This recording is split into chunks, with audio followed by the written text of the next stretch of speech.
Welcome back to the AoT Chronicles, an Attack on Titan podcast. I'm one of your hosts, Ronnie. I'm one of your hosts, Chazzy. Hate when you call yourself Jazzy. This is Season 3, Episode 10, Episode 47, Friends. It's a great show. It's a great show? Friends, yeah. Oh, you're talking about the episode. I thought you were talking about... yeah, if you came here, even though I introduced it as an Attack on Titan podcast, if you thought we were covering Attack on Titan, you're in the wrong spot, because we're getting ready to break down the intricacies of Ross and Rachel's relationship. We were on a break! Oh, smelly cat. Just kidding. You're in the right place. Don't click away. This is the Attack on Titan episode called Friends, Chaz. So, I'm guessing you don't have notes for this now, because I see... you've got a lot of takes about Joey. Well, Joey and Rachel's baby and Ross. Okay, I'll just go off with your notes. All right. We're good. So how you always do it? Yeah, you Okay. always take the notes. I just kind of read over them. It's a good thing I got a hold of this Twitter account. So let's get into it here. Some troops are putting together a platform. Now, earlier they were putting together a platform that was to hang people. This platform we're using to, because we got a Queen's inauguration to take care of.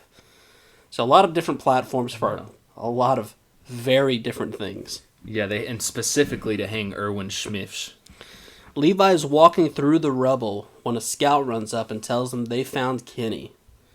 Levi tells this guy, this isn't important, I just thought it was important for me to bring it up. Does that make sense? Yeah. Levi tells this guy his face is leaking shit. Dude, I love that. Anytime Levi just says one of those comments, love it. It's so unneeded. He could just be like, thanks, man. So if you haven't caught on by now, this is a little flashback before the end of last episode. We go to the opening credits, and when we come out of them... Well, hold on. Low-key might be my favorite opening. I know I've mentioned it before. I've watched the open... Instead of just skipping through the intro, like probably a normal person would... I've watched Red Swan opening every episode so far.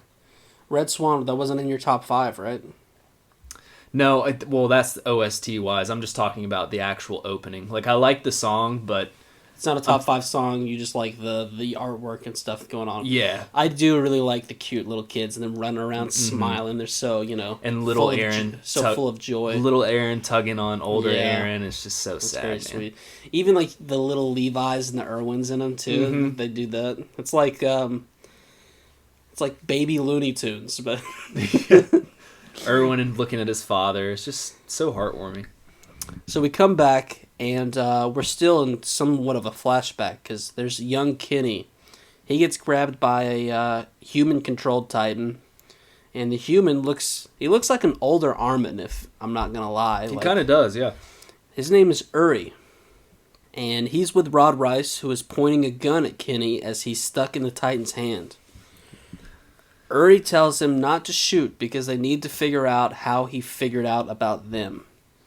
And Uri correctly guesses that he is a member of the Ackerman family, and due to that, his reasons for raising his knife are within the man himself. I like that line about the Ackermans. That's good.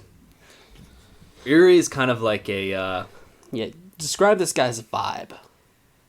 He's the type of guy that you're almost sketched out about, because... Well, he's got the kind of eyes if someone told me right now that he was blind.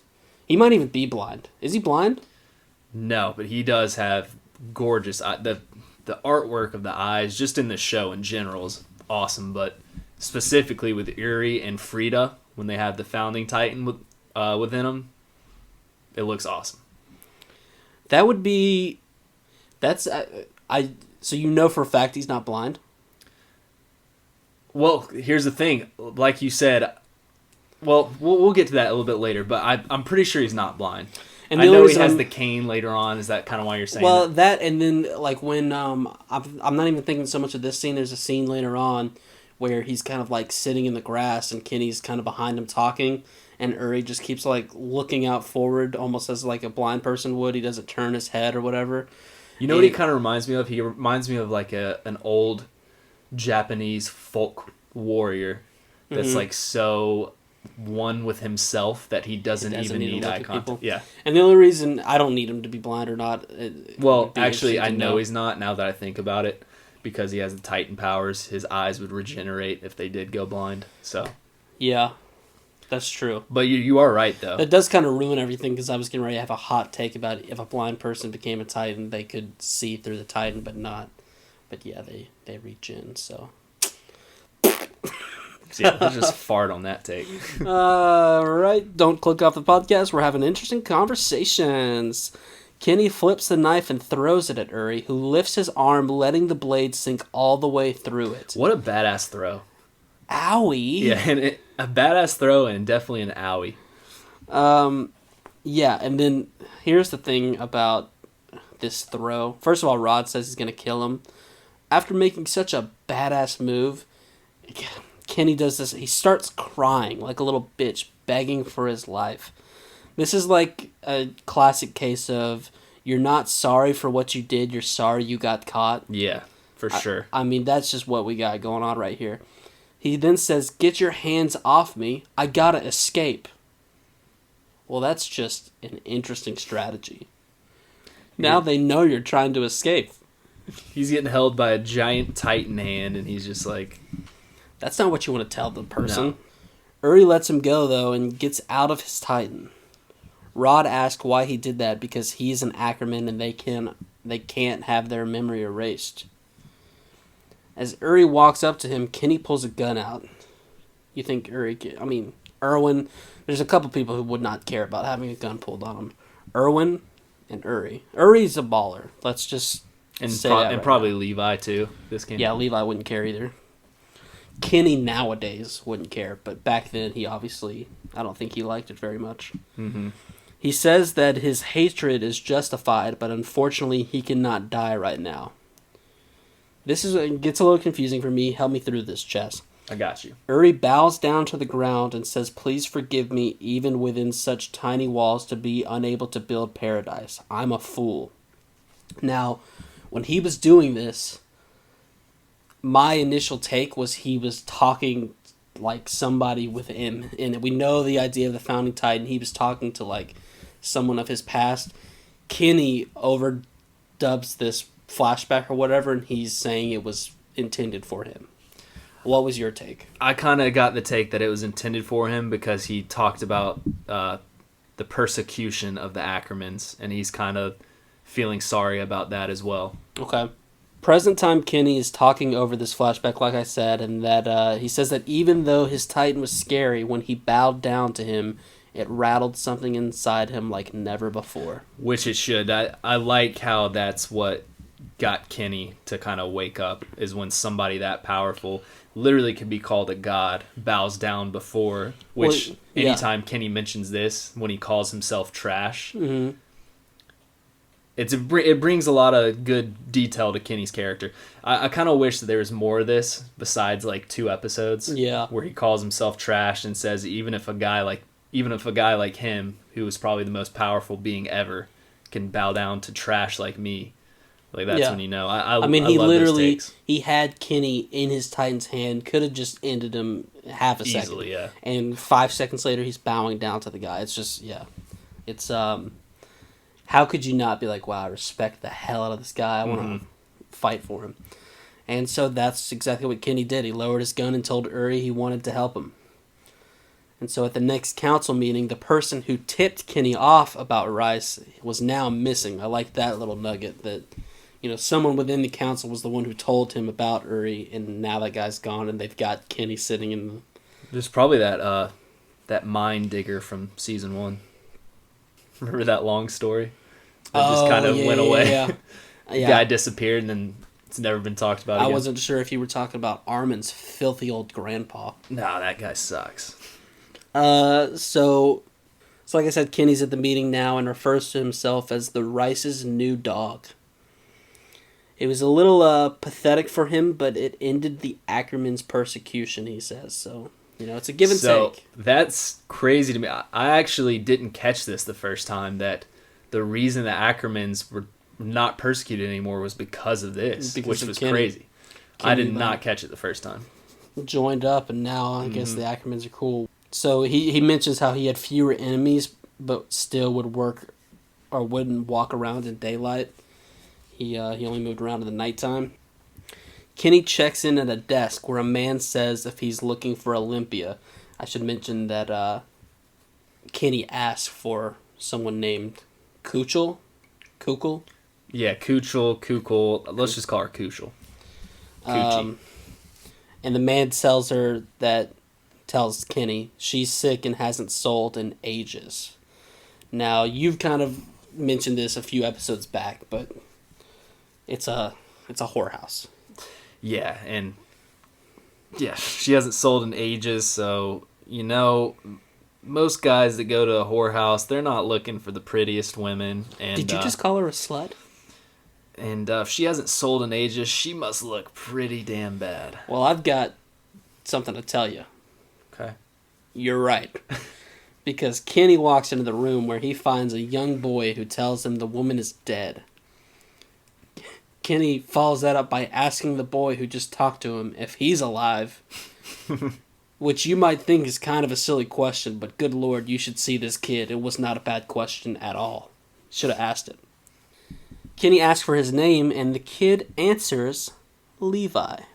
Whoa. It's big because it makes you feel really bad for him. A little kid next to his whore of a mom, which she might have been forced into this. We don't know. Yeah.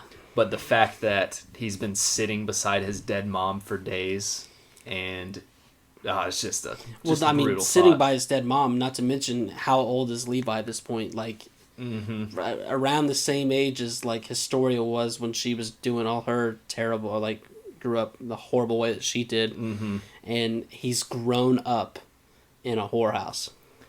Yeah, just having to hear his mom, go through that, and probably watching. I mean, think about the filth that comes through there, and just, like, treats his mom like shit. It's terrible. Because I'm going to give her the benefit of the doubt. She did not choose to do this. This is, she was kind of forced into it. So yeah, this is Levi. Kenny introduces himself and took Levi to eat.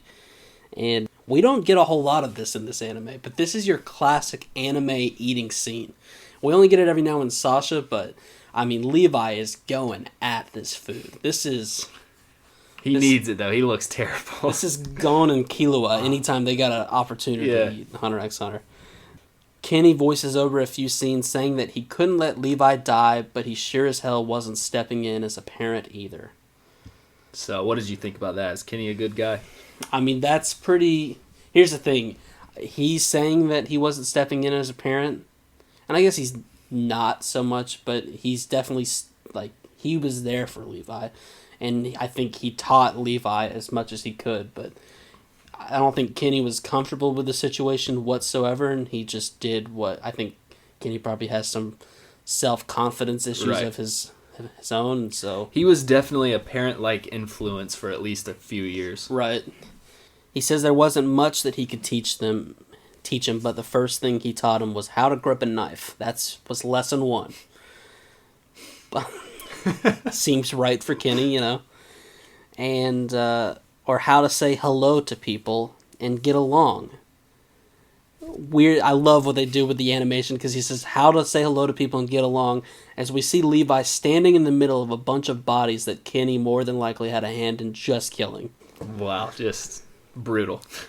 He basically taught him everything he needed to know to survive underground, but if he wanted to go above ground, he had to do it himself.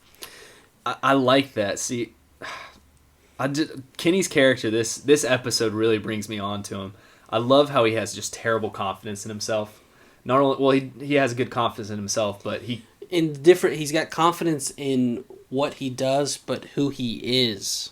Yes. Oh, how deep was that? That's deep right there. Whoa, what are the boys at the AoT Chronicles doing? We are uncovering some Jeez. stuff. Yeah, he knows. I love anytime somebody can admit that they're a shitbag, but they continue doing what they're doing. So let me ask you about this. We see a quick little scene of Levi holding a knife, but then rotating it in his hands to his patent-pending grip.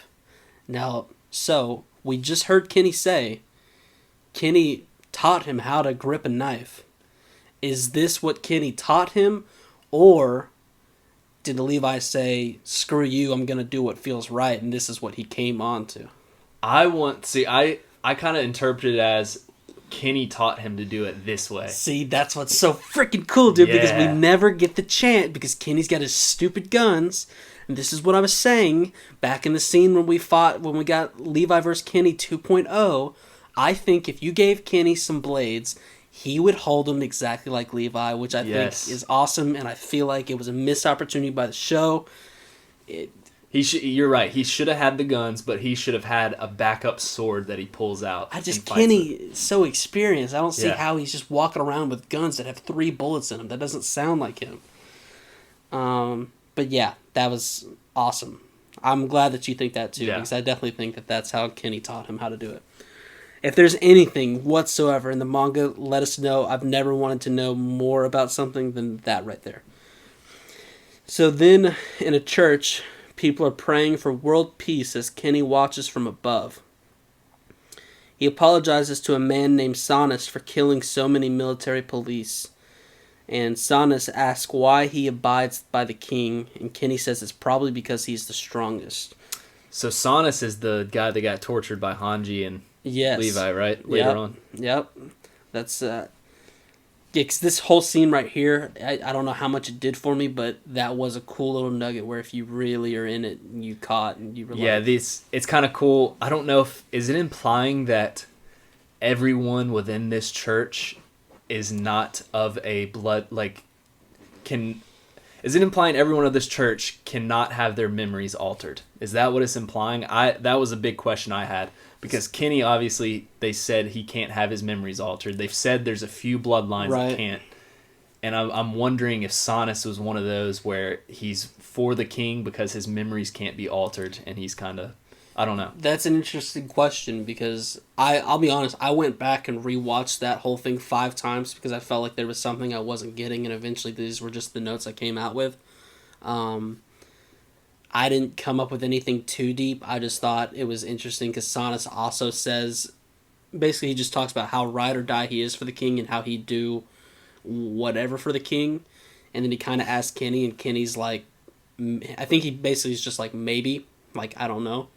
And then obviously we see down the road how ride or die Sonus is when he's being interrogated until he gets duped. I mean, this is just an awesome set of flashbacks. We cut to a scene of Levi putting an absolute beatdown on a guy.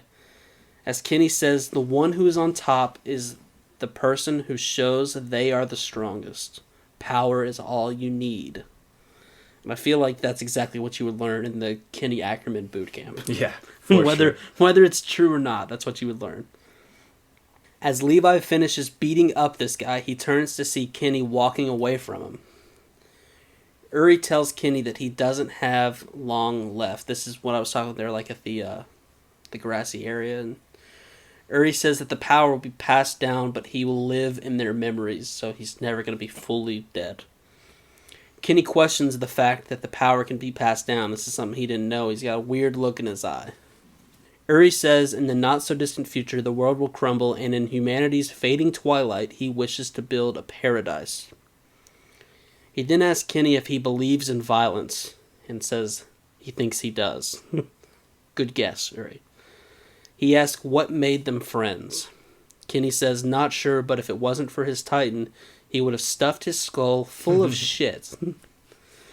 Okay, going back to what you said right before we continue. Yeah. He says in the not-so-distant future, the world will crumble. That's what he said, right? Yep. What I want to know how he knows that. If he's talking about the Colossal Titan, because this is obviously before the Colossal Titan kicked in the gates and did that. So is he talking about that? That's big right there. Here's the thing. And how does he know? That could be it, or season 4 is still coming up. It could get even worse before it gets better. That's true. Like, is this the whole world? We don't even know. They talk about the fire water and, the oceans and stuff like that, even though they don't call them oceans. They just water that goes... I mean, this isn't the whole world, so I don't know. We see a montage of Frida coming into the Titan power. It's kind of a quick little... She's doing all her things. He's chained up. Yeah. She's eating him, yeah. And then, yeah, I guess it's a good point. It's just to show that Uri eventually does. You know, We also that's another his time's up, and he's another got to pass it down. Another point to bring up. Why? So we got a few questions right here that we got to ask. We got to ask how he knows the world's going to end. We know in previous episodes that Rod told Historia that Frida, when she had the power, she even knew how the world began. So how is that possible? Plus, how does he know about the future? Plus, this next question is, why does he have to pass his power along right now? Why does he have to do that? Yeah. We got three big questions. Big questions. They don't have answers, but yeah, they're in our minds. So Kenny introduces himself to the military police and says that he's now the captain of the Anti-Personnel Control Squad. How exciting. He expects them to be mad for having some crazy killer in control of them. And so during all this, we see the woman who was kind of like, felt like his second in command, that she was the one that shot Hanji or whatever. And Kenny says that everyone who gets the power of the Titan becomes compassionate, and he wonders if it would be the same for him. Obviously, now he's not talking to the military police. This episode was pretty jumbled. There's a lot of just Kenny talking over scenes. And then he says he's got to figure that out. And so is that implying that he really just wants to become a better person? Is that what he's saying, or how do you take that? I agree, because I think it even happens later on. He mentions how this Titan power seems to make everyone just good, want to do the best, and he just seems like a person who has never been able to get there for whatever reason. His whole life's been, shitty or whatever, and he just can't feel the emotions that these people are displaying. And right. He wants to know if someone who is even as bad / poison as him could get to that someday. It's deep stuff. It really is. We get back to the point where Kenny is laying against a tree and Levi walks up. So we're caught up with the end of last episode. Okay. And is that the calling card right there? Yep. So we get to the calling card. It's the Ackerman family. We already know a little bit about it, but they're a family of warriors who once served the royal government. They begin to be persecuted after distancing themselves from the royal family. The details are unknown, but some experience a mysterious awakening and gain abilities exceeding a typical humans. Okay. And I hand the keys off to you. So this is where we're back to the end of last episode. We have Levi telling Kenny there's no hope for him now. You're pretty much done for. And that's when Kenny pulls out the syringe and he laughs and says he stole this from Rod right before, everything went down. So Rod had 2. Yeah, I'm assuming he probably had even more than that, but with the crumbling and everything, there's obviously no way they got any more of them. Do you make anything of that? I assume they have. So I feel like he has them on deck. I mean, in the long run, there's only one that could be the founding Titan, because there's only going to be one body that you can eat that has, but it's just interesting that he's got multiple. And I wonder too if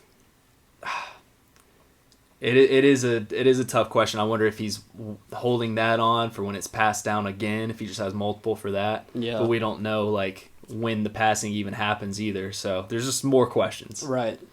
But Kenny then says if he uses this, he'll become one of them Titans, but it'll be one of the dumb ones, but it should extend his life. So it's basically saying he could extend his life, but he's going to be a stupid Titan that is just a mindless Titan. Has no memories. So he doesn't have anyone to eat. He's just going to be one of the ones that just stumble around. And I mean, he shouldn't even be able to not be a Titan anymore. It really wouldn't extend his life. Just kick off a new life of. Am I wrong? Wait, what do you mean by that? I mean, unless he eats someone, he's just going to be Titan forever. Yeah. Yeah, because we know that Ymir from season 2 said she was roaming around as a Titan for 60 years. Yeah. Nothing ever changed, so he could be just a stupid Titan unless somebody kills him. Right. He could just be, stupid Titan forever. Or I don't know how long the lifespan is, but at least 60 years. Ymir was there for at least 6 years. But Levi asks him why he hasn't done it yet. He's like, dude, you've had the strength to do it. Why haven't you stabbed yourself with it yet? And Kenny says that he's afraid that if he doesn't do it right, he'll end up like Rod did. And Is that not what you would aim for? and I guess I kind of buy that with Kenny, but I feel like he's just second guessing it altogether. I don't think it's just for that reason. Okay. And Kenny talks about not wanting to die and wanting the power, but then he says, I think I understand why he did it after all this time. And Levi's like, huh?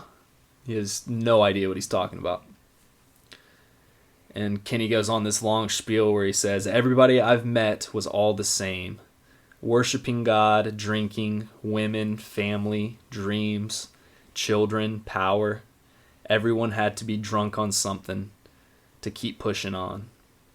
And then this is Chaz's quote of the day. Oh. Thank you for not clapping this time. Don't. Sorry. Everyone was a slave to something. Even him. So he's obviously, we know he's talking about Yuri. Levi doesn't know who he's talking about. Right. Levi's like, what the hell is this guy Who's talking? him? This guy's on one right now. But I think it's really interesting because we do know that Yuri and Frida, they were definitely slaves to the king's first will. Yep. Then Kenny asks Levi if he's a hero, basically implying if Levi is a slave to being a hero, is how I took that. Right. Levi tries squeezing some answers out of him. He's like, please tell me everything you know. Why does the first king not want humanity to survive? I guess it was like Kenny asking Levi, Are you doing this whole like scout rigmarole because that's what you want to do, or are you just doing it because that's what you think? Like, almost like Kenny was when he was working for. Well, I think when Yuri was around, I think he was doing it because that's actually what he wanted to do. But once obviously Yuri passed down, the guy he was so enamored with was gone, and he obviously kept working with the Rices. Mm-hmm. So I think that's kind of what he's getting at with Levi's. Yeah, and he talks about, too, he's like, he could tell Yuri was within Frida, but it still wasn't Yuri. Right. So yeah, Levi's asking him why the first king doesn't want humanity to survive, and he said, we Ackermans opposed him for that. Kenny did. Levi says, well, I seem to be an Ackerman too. He's like, what were you to my mom? And he laughs and says, just her brother. So I wasn't one of those filthy old men that came in with the money. So it's Levi's uncle. Now, do you think Levi's asking that because he thinks Kenny might be his dad? Yeah, I think Levi thinks either he's his dad or maybe a cousin. I don't think he really knows, but I do think probably he's like, has this really been my dad the whole time? Yeah. He just walked out on me. But either way, uncle, dad, like, it still sucks that he walked out on him. Well, and then that's when we get to Levi asking why he left. Levi asks Kenny why he left him as a kid. And Kenny responds with, he wasn't meant to be someone's father. He then hands Levi the syringe and dies right there. So that just sucks for Levi, dude. And this guy, we find out about his backstory, how he grew up. I feel like he might have the toughest life out of anybody in this whole show, but he shows the least amount of emotions about it. Yeah, it's definitely just think about it. Seems like just the Ackermans in general. Yeah. Kenny had a pretty rough go at it. Mikasa wouldn't exactly want to be in her shoes either from what happened to her, but Levi's definitely got it rough. Levi's never had anybody. Never had. That's why he's so close with Erwin. I feel like even though they're so close in age, Levi almost looks at Erwin as like a father figure. So, yeah, that's, to me, that really made me cry. I think I had to make some coffee after that, some hot, warm coffee to kind of dry my tears away. Rip Kenny. Rip Kenny, though. We'll go back to it, but we're close to the end of the episode now, so let's finish that up, and then I got a couple more questions about Kenny. You got a couple? Okay, cool. So we're back with Historia, and she's being crowned as the queen.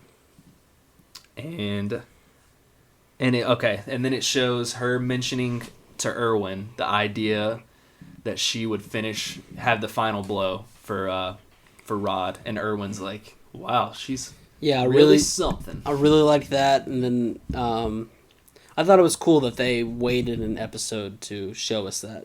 And we go back over to Historia and crew, so we got Mikasa and all them, and they're walking up to Levi, and Mikasa just hyping her up like before, saying she's basically just wanted Historia to give him the smoke, and then she's like, yeah, and after you hit him, she's like, after you hit him, God, what does she say? God, I missed this.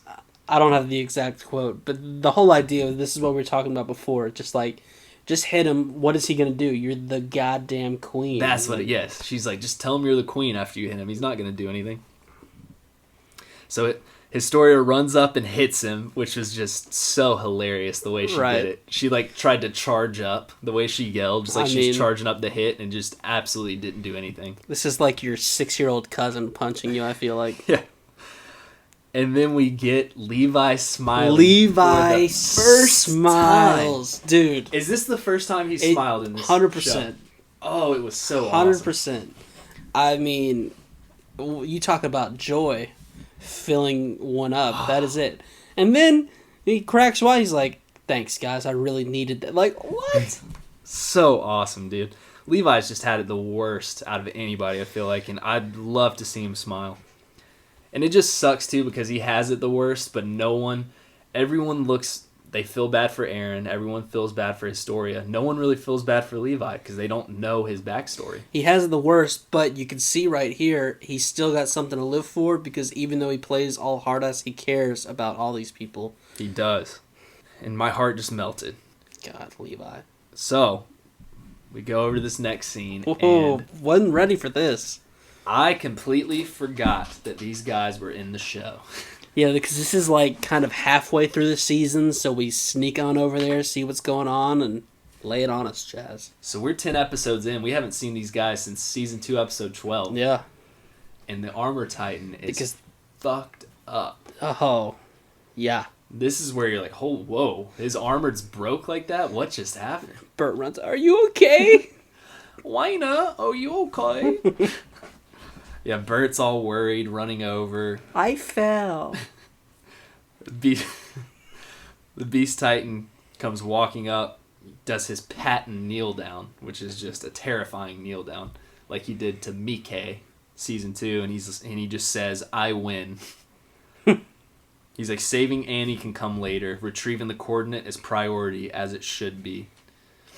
If we wait here, it will come to us. And then that's when he gets out of the nape of the Beast Titan, and he's absolutely shredded. Oh, yeah, you thought Aaron was shredded an episode or 2 ago? Look at this guy. This guy's a little bit older. He looks like he's close to 30 probably, and he's a badass. You can tell this guy's a badass. Hot as all get out. Got a sick beard. Do you want to talk about the hog? We know that you... Well, he's a little bit taller. I don't know if he really has that big of a hog on him, but... Speak for yourself, dude. Glasses. The glass. It's just the glasses. It's all it is. Oh. No, but he does... He's very intimidating, okay? I can see why Reiner and Bert are scared of this guy. Yeah, he owns the room, and he's not in a room. How about that? Yeah. And that's it. So wait, did you say the part about Annie? Yeah, I said... Oh, you did say, okay, I was just want to talk about how great this guy looked. Yeah, that was a great line, though, because... So basically that's implying that Bertolt's in love with her. For some reason, he can't transform and fight the Beast Titan. They wanted to go back and get Annie. They were like, all right.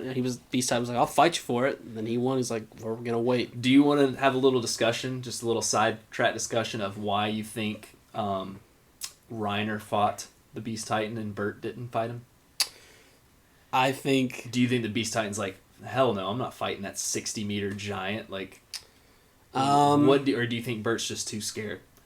Because that's... It could be two very different things. My answer, I think, would be potentially spoilery, so I'll hold off from that conversation. Okay. We'll talk about it later. But yeah, this was just funny to me because I was like, oh yeah, I remember Annie. I guess she's still just hanging around somewhere. Yeah, Annie. Annie still exists. She's just sitting in that crystal ball. All right, but let's get into the star of this episode. Let's get into Kenny. Okay. I really like this episode. I do too.